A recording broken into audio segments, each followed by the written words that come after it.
تو ہم اپنے کاروبار کو جب صاف ستھرا رکھیں گے، پاکیزہ رکھیں گے، تو طمانینت ملے گی، سکون ملے گا، قرار ملے گا۔ اللہ کے محبوب علیہ السلام کے ایک صحابی گھوڑا فروخت کر رہے ہیں، تو ایک صحابی اور آئے تو انہوں نے کہا کہ یہ گھوڑا بیچتے ہو؟ کہا ہاں بیچتا ہوں۔ کتنے کا؟ کہا 500 درہم کا۔ تو عرب گھوڑے کے اوپر سواری کر کے چیک کرتے تھے، دیکھتے تھے، ٹرائی لیتے تھے۔ تو گھوڑے کے اوپر جب ٹرائی لی نا تو واپس آ کے کہا کہ اس کا 600 درہم لوگے؟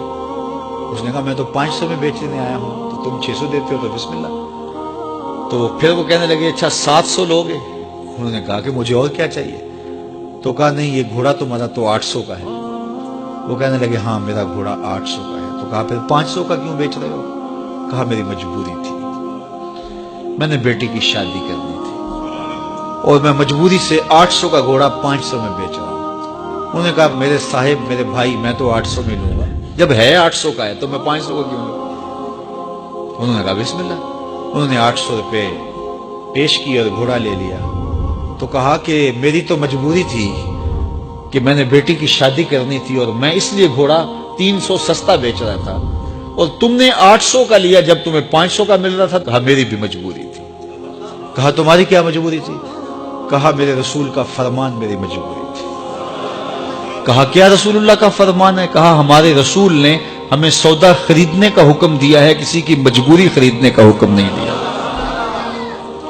آج تو کہتے ہیں جناب یہ 5 کروڑ کی پراپرٹی ہے، وہ تو مجبور ہے بیچارہ اس لیے 3 کروڑ کی بیچ رہا ہے۔ ہم کہتے ہیں بس ہاتھوں ہاتھ اٹھا لیں۔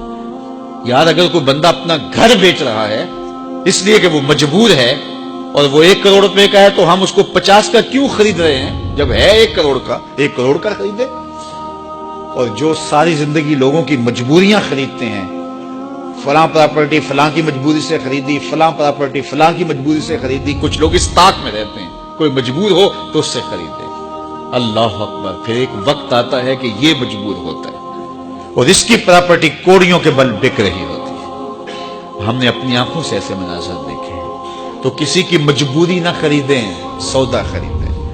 طاق میں نہ رہیں کہ کوئی مجبور ہو تو سستا بیچے۔ جو اس کی قیمت اور اس کی قیمت سے لیں، پھر دیکھنا کہ عرش کا رب اس کے اندر برکت کتنی ڈالتا ہے۔